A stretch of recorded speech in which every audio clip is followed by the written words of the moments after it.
jemaat yang dikasihi Tuhan serta pemirsa dimanapun berada, kita berjumpa dalam TVRI Papua dengan program baru kita, Mimbar Agama Katolik. Kita memasuki bulan September. Bagi umat Katolik di Indonesia, kita mengadakan kegiatan spesial, yaitu Bulan Kitab Suci Nasional. Acara ini untuk Mimbar Agama Katolik atas kerjasama TVRI Papua dengan Komsos dan Komisi Ibadat Pewartaan Keuskupan Jayapura. Tamu kita pada siang hari ini adalah Pastor Paul Tumayang Tandilintin OFM. Secara khusus, Pastor akan membuka bagaimana rangkaian Mimbar Agama Katolik di TVRI Papua. Pastor, kita akan berdialog ini ceritanya. Silakan. Jadi Pastor memperkenalkan diri dulu kepada pemirsa dan kita akan memulai dialog kita. Silakan Pastor. Baik, Ibu yang terkasih, selamat bertemu dalam Mimbar Agama Katolik dari TVRI Papua, kerjasama antara TVRI Papua dengan Komsos dan Komisi Ibadat Pewartaan Keuskupan Jayapura. Ini adalah acara baru yang diadakan oleh TVRI Papua. Maka kita patut bersyukur karena mulai hari ini dan seterusnya setiap hari Minggu, umat Katolik di mana saja berada, secara khusus umat Katolik di Keuskupan Jayapura akan selalu diteguhkan imannya lewat Mimbar Agama Katolik yang nanti akan diisi secara bergantian oleh pastor-pastor yang ada di Kota Jayapura dan Kerong. Nah, hari ini kalian bertemu dengan saya, Pastor Paul Tumayang Tandilintin OFM. Tugas saya sehari-hari adalah sebagai pastor paroki Santo Petrus dan Paulus Argapura. Lalu tugas tambahan yang diberikan oleh Keuskupan kepada saya adalah sebagai Ketua Komisi Komsos Keuskupan Jayapura. Begitu, Ibu. Terima kasih. Baik, terima kasih, Pater. Ini kita menghadirkan pertama kali Mimbar Agama Katolik ini, Pater. Dan secara khusus juga di bulan September kita akan mengadakan Bulan Kitab Suci Nasional untuk meneguhkan iman umat ini. Pater mungkin bisa membahas mengapa atau ada apa sebenarnya di umat kita sehingga memang diperlukan adanya pendalaman bulan Kitab Suci dan mengapa bulan September itu dipilih. Mari silakan, Pater. Baik, Ibu. Para pemirsa yang terkasih, bulan Kitab Suci itu atau bulan di mana dipersembahkan secara khusus oleh gereja untuk merenungkan Kitab Suci itu hanya ada di Indonesia. Ya, di tempat lain tidak ada atau di negara lain tidak ada. Nah, sejarah singkatnya itu adalah bahwa ini tidak terlepas daripada sejarah perkembangan gereja. Nah, dulu sebelum Konsili Vatikan kedua itu yang boleh membaca Kitab Suci atau mempelajari Kitab Suci itu hanya orang tertentu. Ya, tentu dalam hal ini adalah para calon imam. Nah, umat itu tidak perlu untuk belajar itu Kitab Suci, cukup mendengar apa yang disampaikan oleh para pastor. Nah, dalam gerakan reformasi gereja, maka pada Konsili Vatikan kedua itu, maka gereja memandang perlu bahwa umat Katolik bukan hanya kelompok tertentu, ya tentu para calon pastor atau kaum berjubah, bukan hanya mereka saja yang bisa mengakses atau membaca, mempelajari Kitab Suci, tapi seluruh umat Allah itu juga bisa mempelajari Kitab Suci. Nah, karena itu dalam Konsili Vatikan kedua yang diadakan dari tahun 62 sampai 65 itu salah satu keputusannya tentang itu wahyu Allah, ya, yang bahasa Latinnya itu dengan judul De Verbum. Nah, antara lain di situ dikatakan bahwa seluruh umat Allah itu diajak untuk ikut berpartisipasi untuk mempelajari, membaca, bergaul dengan Kitab Suci, dan bukan hanya kelompok-kelompok tertentu saja. Nah, dalam ini tentu kaum berjubah ya, imam saja, untuk imam atau ya kaum berjubah, kaum elit dalam gereja pada waktu itu. Nah, lalu menindaklanjuti itu Konsili Vatikan kedua ini, maka gereja Indonesia memandang perlu untuk memasyarakatkan Kitab Suci di kalangan umat Katolik. Nah, maka langkah pertama yang diambil oleh Gereja Katolik Indonesia yang waktu itu bergabung dalam wadah konsultatif yang namanya MAWI ya, Majelis Wali Gereja Indonesia, yang nanti kemudian tahun 1987 berubah menjadi KWI, Konferensi Wali Gereja Indonesia. Nah, maka mulai tahun 67 itu LBI sebagai lembaga kirasulan kitab suci itu mulai menerjemahkan kitab suci itu ke dalam bahasa Indonesia. Nah, tapi juga lembaga Biblika Indonesia yang bertugas untuk mengurusi kitab suci itu lalu mulai bekerja sama dengan LBI LAI, Lembaga Alkitab Indonesia, untuk menerbitkan Alkitab bersama, Alkitab ekumenis. Nah, itulah Alkitab yang sekarang kita pakai ya. Kita pakai. Nanti khusus untuk orang Katolik itu maka ditambah itu Deuterokanonika. Nah, pada tahun 1975 diterbitkanlah pertama kali ya kitab suci hasil kerjasama antara LBI dan LAI, ya, terjemahan ke dalam bahasa Indonesia, kerjasama. Nah, karena itu untuk menyambut terbitan perdana terjemahan terjemahan Alkitab ke dalam bahasa Indonesia antara LBI dan LAI, ya, kerja bersama, maka LBI mengajak supaya ada satu hari Minggu khusus itu diadakan pendalaman kitab suci. Nah, kemudian dalam sidang MAWI tahun 1977, para uskup se-Indonesia itu memandang perlu bahwa untuk memasyarakatkan kitab suci ini maka diperlukan ada satu hari Minggu khusus setiap tahun untuk merayakan sebagai Minggu Kitab Suci. Dan ditetapkanlah minggu pertama dalam bulan September untuk merayakan sebagai Minggu Kitab Suci.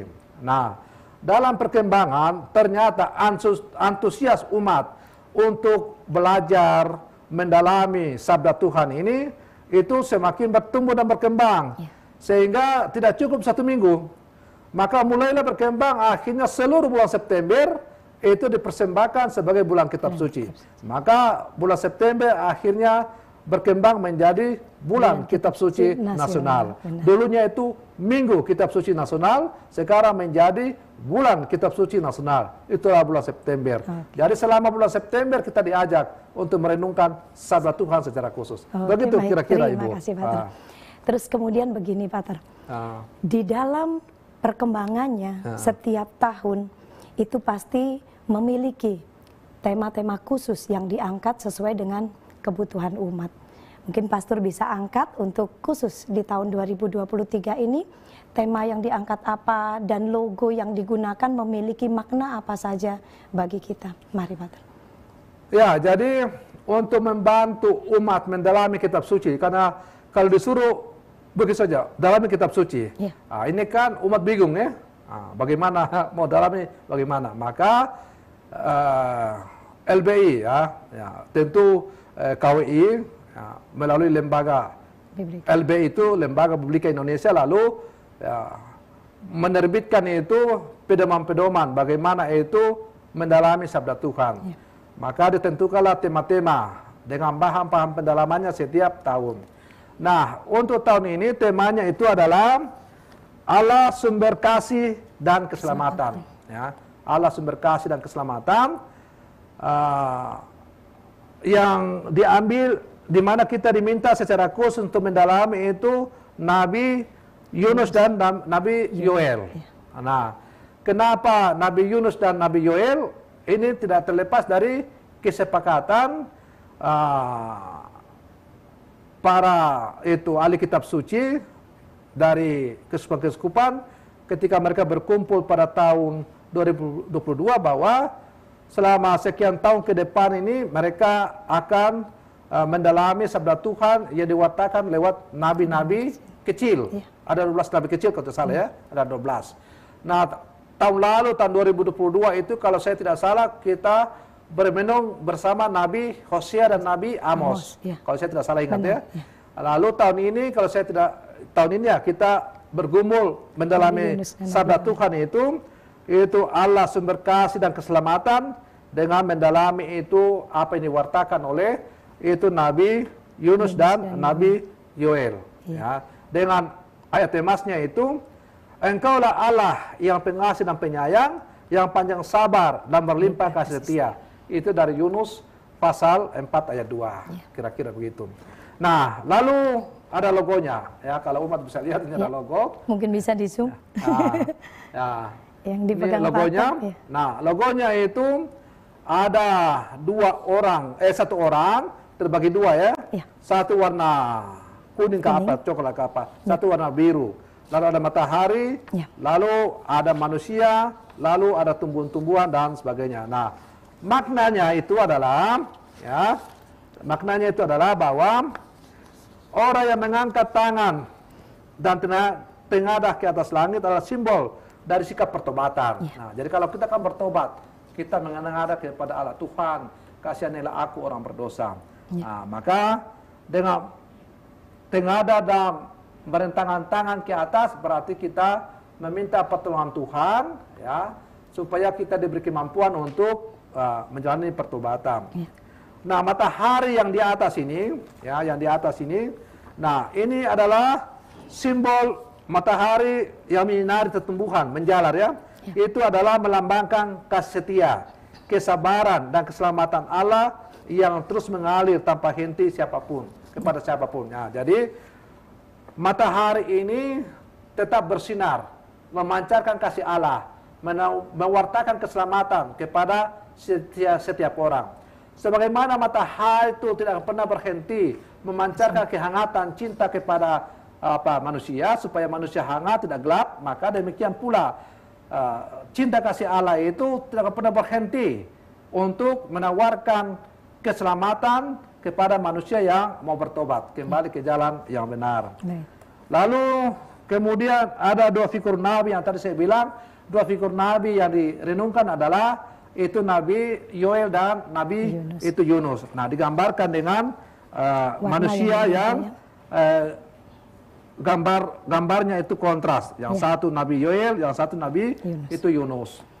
Lalu kemudian kalau kita gabungkan keseluruhan logo ini kita artikan, maka arti keseluruhannya adalah bahwa dalam situasi apapun dan sebesar apapun dosa yang telah dilakukan, Allah akan tetap menyambut pertobatan umatnya. Persis karena ia adalah sumber kasih dan keselamatan. Temanya, Allah adalah sumber keselamatan, kasih dan keselamatan. Maka sebesar apapun dosa manusia, seberat apapun dosa manusia, kalau manusia bertobat, maka manusia pasti akan diterima oleh Tuhan. Maka tidak ada kata terlambat untuk bertobat. Lebih baik terlambat daripada tidak. Belajar dari penyamun yang ada di kiri kanan salib Yesus. Yang satu tidak mau bertobat, dia malah mengolok-olok Yesus. Yang satu bertobat dengan mengatakan, Yesus anak Allah yang hidup, ingatlah saya kalau engkau datang sebagai Raja. Nah, maka Yesus bilang, hari ini juga engkau akan bersama dengan aku di Taman Firdaus. Artinya di saat-saat terakhir, nafas-nafas terakhir mau keluar, baru pendosa ini bertobat. Ternyata pertobatannya diterima oleh Tuhan. Maka jangan pernah berhenti untuk mau pertobatan. Karena kasih Allah itu tak terbatas, Allah selalu sumber kasih dan sumber keselamatan. Amin. Baik, Pater, sepertinya buku ini secara virtual sudah di-share lah di umat-umat melalui komunitas-komunitas yang ada. Dengan harapan bahwa sebelum bermenung bersama dalam komunitas, paling tidak umat sudah melihat atau membaca garis besar, kemudian nanti bisa didiskusikan bersama begitu. Kalau kita lihat di dalam pertemuan 4 minggu itu diangkat beberapa hal untuk dipermenungkan bersama. Yang minggu pertama itu kasih Allah menggerakkan evangelisasi pribadi. Kemudian yang kedua, kasih Allah menggerakkan pertobatan. Itu diambil dari Yunus, dua-duanya dari Yunus. Kemudian minggu ketiga dan keempat, iya, kasih Allah menyelamatkan. Kemudian kasih Allah mempersatukan. Itu dari Nabi Yoel. Iya, betul. Dua-duanya dari Nabi Yoel. Secara garis besar, mungkin Pater bisa menyampaikan kepada umat mengapa itu dikemas seperti itu. Silakan, Pater. Ya, jadi yang terkasih, tema utamanya kan Allah sumber kasih dan keselamatan. Ya, toh? Nah, kasih itu hanya kita bisa sambut kalau kita bertobat. Benar. Nah, maka diawalilah dengan warta pertobatan yang diwartakan oleh Nabi Yunus. Nah, Nabi Yunus yang tadi sudah pertemuan pertama dan kedua yang tadi Ibu sudah singgung, gitu ya. Nah, dengan bertobat, membangun sikap tobat, maka akhirnya kasih Allah tadi itu mengubah hidup kita dengan bertobat. Nah, ketika kasih Allah yang ditawarkan kepada kita telah mengubah hidup kita dengan bertobat, maka kita mengalami keselamatan. Nah, keselamatan yang kita alami itu diwartakan oleh Nabi Yoel. Nah, diwartakan oleh Nabi Yoel. Maka dibagi dua. Pertemuan pertama itu Yunus untuk mengajak kita untuk bertobat, menyadari supaya kita membangun sikap tobat. Lalu sesudah itu kita siap menerima rahmat keselamatan yang diwartakan oleh Nabi Yoel. Nah, Nabi Yoel dengan sekaligus mempersatukan umat ya. Lalu umat yang mendalami kitab suci ini itu kan terdiri dari macam-macam kelompok. Benar, ya. Tentu kan anak SD kan tidak bisa kita gabung dengan orang dewasa. Yaitu karena pemahamannya kan berbeda. Maka dalam buku ini juga lalu sudah dibagi kategori-kategori. Ada pendalaman untuk anak-anak, ada pendalaman untuk kelompok orang muda, dan ada pendalaman untuk kelompok umat dewasa. Nah, yang diharapkan terjadi dalam pendalaman kitab suci itu adalah sharing pengalaman iman. Sharing pengalaman iman. Bukan berdiskusi atau berdebat tentang iman, bukan. Tetapi sharing, bagaimana kita merasakan itu kasih Allah dalam hidup kita, bagaimana kita mengalami penyelamatan Allah yang kita rasakan secara nyata dalam hidup kita, lalu kita bagikan kepada sesama kita yang hadir dalam pertemuan itu untuk saling meneguhkan. Maka kita tidak akan berdebat apakah kau punya pengalaman ini itu benar atau tidak, salah atau tidak, tetapi karena setiap orang punya pengalaman kan berbeda-beda. Berbeda-beda. Tapi setiap pengalaman yang di-sharingkan oleh setiap saudara kita itu memperkaya iman kita masing-masing. Jadi penghayatan saya pada akhirnya semakin diperkaya oleh sharing-sharing pengalaman dari itu setiap orang yang hadir dalam itu pertemuan itu. Baik itu di tingkat anak-anak, maupun itu di tingkat orang muda, maupun itu di tingkat orang dewasa. Kalau orang muda kan ya semangat, mungkin begitu-begitu tantangannya dihadapi oleh anak muda, OMK, orang muda tentu berbeda dengan orang tua. Orang muda kan mencari identitas diri, Bagaimana sekarang saya sebagai orang muda itu dalam mencari identitas diri itu saya selalu merasakan kasih Allah dan penyelamatan dari Allah. Tentu kan berbeda-beda ya, berbeda. Jadi singkatnya bahwa selama bulan September kita diajak mendalami kitab suci dengan temanya yang tadi sudah saya jelaskan panjang lebar. Ya, itu intinya adalah kita berbagi pengalaman iman, sharing iman supaya kita saling memperkaya. Sehingga iman saya bisa diperkaya oleh ibu, saya memperkaya ibu, ya pokoknya kita yang lain. Kira-kira begitu. Baik, Pater, selama ini yang sudah dipraktekkan begitu, menurut pandangan Pater dan mungkin nanti digarisbawahi bagaimana kita mengemas untuk yang tahun ini. Apa nilai positif atau nilai tambah untuk menyemangati hidup umat lebih beriman lagi, dan apa yang perlu ditingkatkan dalam sharing-sharing yang ada terutama dalam bulan kitab suci nasional? Mari Pater. Ya, jadi salah satu cara untuk meningkatkan iman kita itu adalah semakin mendalami itu sabda Tuhan. Untuk orang Katolik itu ada 3 sumber ajaran iman. Tentu yang pertama dan terutama itu adalah kitab suci. Nah, itu yang pertama dan terutama, sumber utama itu adalah kitab suci. Lalu yang kedua itu adalah itu tradisi-tradisi suci dalam gereja. Lalu yang ketiga itu adalah itu pengajaran para bapak-bapak gereja. Tapi baik itu tradisi maupun itu pengajaran bapak-bapak gereja ini itu juga bersumber dari kitab suci. Nah, maka kitab suci ini itu memang sumber utama dan terutama yang menjadi ajaran iman kita. Nah, bukan berarti bahwa apa yang tidak tertulis harafiah dalam kitab suci berarti tidak ada, ya toh? Ya. Kalau begitu, kalau seperti yang orang bilang hanya kitab suci yang merupakan satu-satunya sumber ajaran iman, ya toh? Maka segala sesuatu yang tidak ada dalam kitab suci itu tidak bisa dianggap tidak ada. Dianggap tidak ada. Nah, kalau begitu ya Natal tanggal 25 kan tidak ada dalam kitab suci. Tidak ada itu. Ya toh? Ya kalau begitu ya tidak perlu ada Natal. Nah, tetapi bahwa Natal tanggal 25 Desember itu, Natal sendiri itu kan ada dalam kitab suci. Tapi kapan persisnya itu kita tidak tahu. Tidak ada tulisannya. Tidak ada tulisan.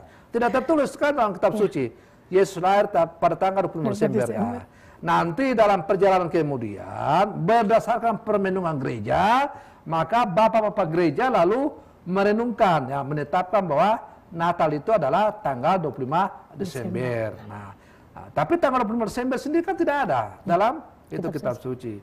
Atau perayaan Paskah, ya Paskah ada. Tapi kan Paskah setiap tahun berbeda-beda. Kadang-kadang bulan Maret, kadang-kadang bulan Mei. Ya, kadang-kadang juga bulan April. Ya. Lalu mana tidak ada tanggal persis yang sama. Lalu kalau begitu karena tidak tanggal yang pasti kapan Paskah, maka tidak perlu rayakan kah? Paskah tertulis dalam kitab suci. Tapi kapan persis, kapan Yesus disalibkan, kapannya, ya itu direnungkan oleh gereja. Nah, makanya muncullah pengajaran-pengajaran gereja berdasarkan kitab suci, kira-kira begitu. Nah, itu yang pertama. Yang kedua adalah, nah, karena kitab suci itu adalah salah satu sumber utama itu pengajaran iman, maka diharapkan umat Katolik itu semakin akrab bergaul dengan kitab suci. Ya. Jangan kitab suci beli tapi tidak pernah dibuka, ya toh. Nah, kitab suci boleh dicoret-coret, boleh. Ya, dikasih stabilo, boleh. Bagi saya jauh lebih suci, jauh lebih terhormat kitab suci kotor, kitab suci dicoret-coret, kitab suci rusak karena dibaca. Ya, karena dibaca, didalami. Karena kalau kitab suci sering dibaca kan kotor. Ya, karena kita mungkin kita ini kalau ibu ke pastoran baru lihat kitab suci di meja saya kan itu ada yang sudah robek apa segala macam. Ya, karena selalu dibuka-buka. Ya, penuh dengan coretan-coretan. Ya.